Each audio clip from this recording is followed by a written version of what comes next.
Climate change, global warming, नाम तो सुना ही होगा आपने कि धरती गर्म हो रही है साल दर साल, हर पल, हर क्षण। लेकिन जहां दुनिया गर्म हो रही है वहां अगर हम ये कहें आपसे कि भारत ठंडा हो रहा है तो आपका इस पे क्या कहना होगा? आपके दिमाग में कैसे विचार आएंगे? क्या आप अभी किसी ऐसे इलाके में रहते हैं जहां काफी तेज गर्मी पड़ती रहनी चाहिए लेकिन अभी भी मौसम हल्का सा खुशनुमा ही बना हुआ है, अभी तक उतनी तेज गर्मी पड़ी नहीं? या आपने ऐसा महसूस किया कि भारत में जहां पानी सिर्फ मॉनसून के सीजन में गिरा करता था, अब वो पानी गर्मियों में भी गिरने लगा है? क्या आपने भी एक्सपीरियंस किया है? क्या आप महसूस कर पा रहे हैं कि भारत का वातावरण अब ठंडा होने लगा है? बिलीव नहीं हुआ आपको? यकीन नहीं हुआ? विश्वास नहीं हुआ?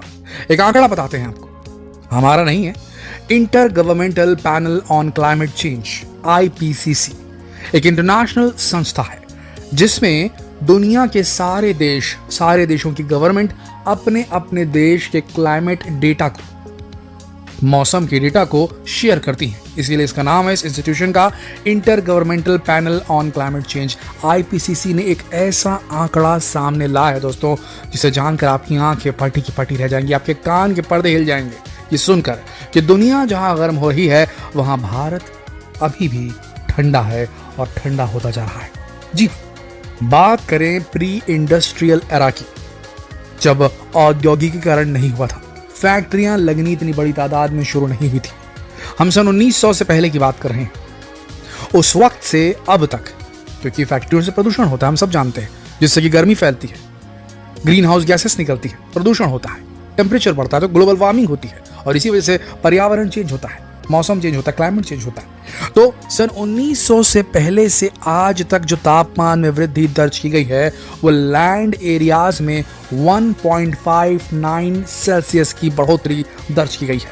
लेकिन भारत में ये जो वृद्धि हुई है पोस्ट इंडस्ट्रियल एरा, यानी कि औद्योगिकीकरण के बाद, वो 0.7 डिग्री सेल्सियस की बढ़ पाया है भारत का तापमान, भारत के इलाका, इंडियन सब कॉन्टिनेंट का जो तापमान है।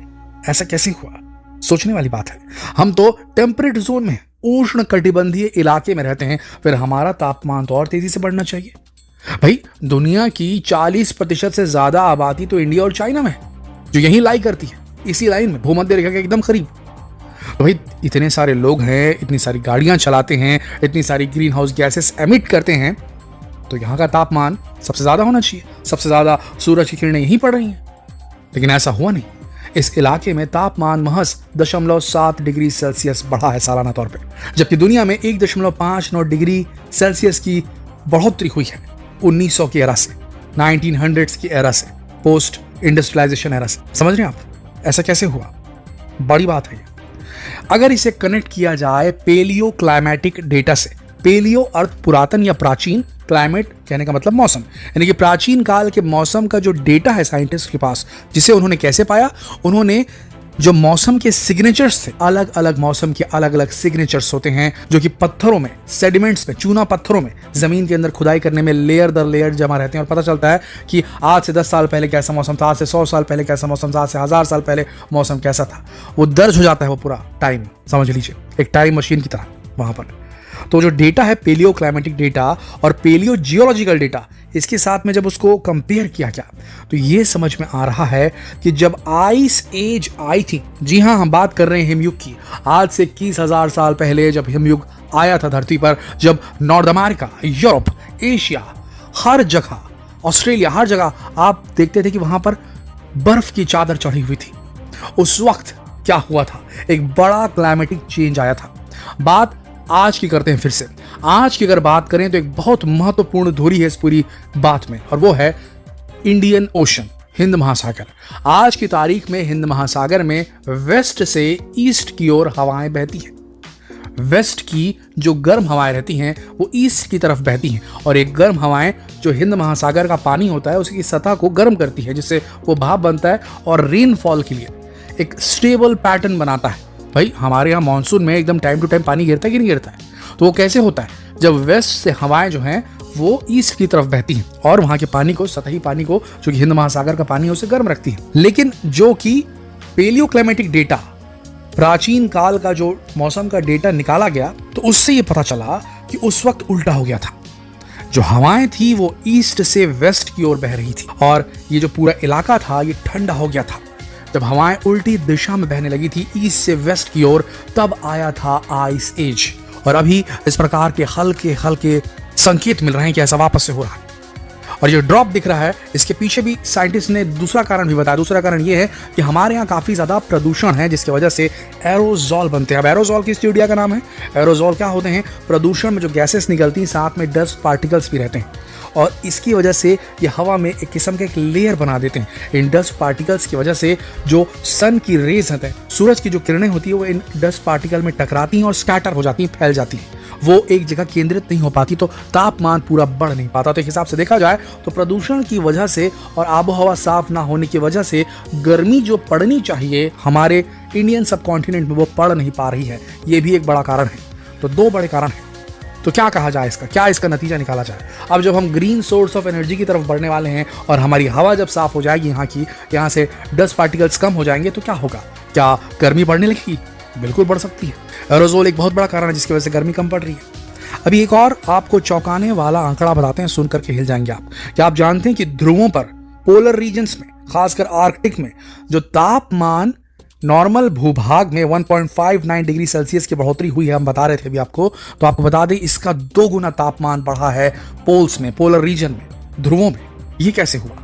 हमारे ध्रुव गर्म हो रहे हैं और हमारा उष्ण कटिबंधीय इलाका ठंडा हो रहा है। ये रिवर्सल हो रहा है दोस्तों, हर चीज पलट रही है। हम आइस एज की ओर धीरे धीरे बढ़ रहे हैं।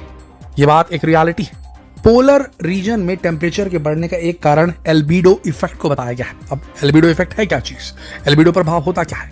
एल्बिडो इफेक्ट में होता यह है कि क्योंकि पूरी दुनिया में हर तरफ प्रदूषण हो रहा है, हर तरफ धूल के पार्टिकल्स उड़ रहे हैं, कंस्ट्रक्शन हो रहा है, वगैरह वगैरह हो रहा है, तो उससे धूल जो है पूरे धरती के आबोहवा में मिक्स होकर के सब तरफ मूव करती है। जो प्रदूषण के पार्टिकल्स हैं वो ज्यादा आबादी वाले इलाकों में रह जाते हैं, लेकिन जो धूल के कण रहते हैं वो तैरते हुए पहुंच जाते हैं पोलर रीजन्स तक भी, और वहां पर भी जो ये धूल के कण जम जाते हैं बर्फ के ऊपर में, तो होता क्या है, जितना अधिक कार्बन रहेगा उतना ज्यादा अवशोषण होगा सूरज की किरणों का, अब्जॉर्प्शन होगा। जितना ज्यादा धूल के कण वहां पर होंगे जो कि बर्फ की सतह पर, ग्लेशियर्स की सतह पर जमेंगे, तो जब टकराएंगे सूरज की किरणें उन बर्फ के रीजन में, तो धूल ज्यादा होने की वजह से वो अब्जॉर्ब कर लेगा सूरज की गर्मी को और जल्दी तेजी से पिघलने लगेंगे ये बर्फ ग्लेशियर्स के। लास्ट जो ग्लेशियर मैक्सिमम दर्ज किया गया था वो आज से 21,000 साल पहले था। ग्लेशियर मैक्सिमम का अर्थ है आइस एज का आना, हिमयुग का आना। अभी देखा जाए तो बहुत तेजी से हमारे ग्लेशियर्स पिघल रहे हैं। धीरे धीरे समुद्र का जो लेवल है, समंदर का पानी का जो लेवल है, वो बढ़ता जा रहा है। हम धीरे धीरे फिर से एक और आइस एज की तरफ बढ़ते जा रहे हैं दोस्तों, और इस बार जब रिवर्सल होगा तो शायद हमें मौका ही ना मिले रिएक्ट करने का। पर हाँ, अभी भी हम दूर हैं, अभी भी समय है, अभी भी वक्त है हमें संभल जाने का। अगर हम अभी संभल गए, अगर हम अभी इस धरती को, इसके पर्यावरण को ध्यान में रखकर अपने मानव मेड, जो भी हमारा जो मानव निर्मित जो हम क्रियाकलाप करते हैं उसे कम से कम करें और बिल्कुल इन सिंक करें, यानी कि पर्यावरण के साथ तालमेल बिठाकर करें, जिसमें पर्यावरण का नुकसान नहीं हो, तो ऐसी स्थिति में ही क्लाइमेट चेंज को रोका जा सकता है। नहीं तो आज आप जो अपने आसपास देख रहे हैं कि बेमौसम बरसात हो रही है, जब ठंडी पड़नी चाहिए तो मौसम गर्म है, ये सब चीजें अगर लगातार बढ़ती रही तो सबसे पहले असर पड़ेगा हमारी फसलों पर। जी हाँ, फसलों को आदत है, पौधों को आदत है एक पर्टिकुलर मौसम में फलने फूलने की, उन्हें पानी समय पर चाहिए। ये सारी चीजें, अगर ये पैटर्न, हमारा क्लाइमेट का जो पैटर्न है अगर वो चेंज हो गया, क्लाइमेट हमारी चेंज हो गई, तो जरा सा शिफ्ट भी हुआ ना, तो समझ लीजिए बहुत सारी ऐसी फसलें जो हम खाते हैं वो गायब हो जाएंगी। बहुत सारे ऐसे जीव जंतु खत्म हो जाएंगे जिनके ऊपर फूड चेन पूरी तरीके से निर्भर थी, और जिसका असर हम सब पर भी पड़ेगा। तो हमें समझ जाने की जरूरत है, हमें ये बात समझनी पड़ेगी कि ये धरती जो है ये हमारे लिए नहीं बनाई गई, धरती का अपना खुद का अस्तित्व है और हमें उसके रूल के हिसाब से चलना पड़ेगा। धरती, ये पर्यावरण, ये अर्थ, ये प्लैनेट हमारा हमारे हिसाब से नहीं चल सकता। हमें सीखना होगा पेलियो क्लाइमेटिक डेटा से, प्राचीन काल के मौसम के आंकड़ों से, कि इस तरीके से धरती ने करवट बदली थी, नेचर ने करवट बदली थी, कुदरत ने करवट बदली थी, और जब बदली थी तो बहुत से जीव जंतुओं का नाश विनाश हो गया था, उनका अस्तित्व खत्म हो गया था। हम भी उनमें से एक हो सकते हैं। तो अभी समझना हम सबके लिए जरूरी है। जितना हो सके आपसे इस वीडियो को शेयर करें, फेसबुक पर, व्हाट्सएप पर, यूट्यूब पर। कल फिर मिलते हैं एक और आंखें खोल देने वाले वीडियो के साथ। तब तक के लिए आप सबका इस वीडियो के अंत तक बने रहने के लिए दिल से धन्यवाद।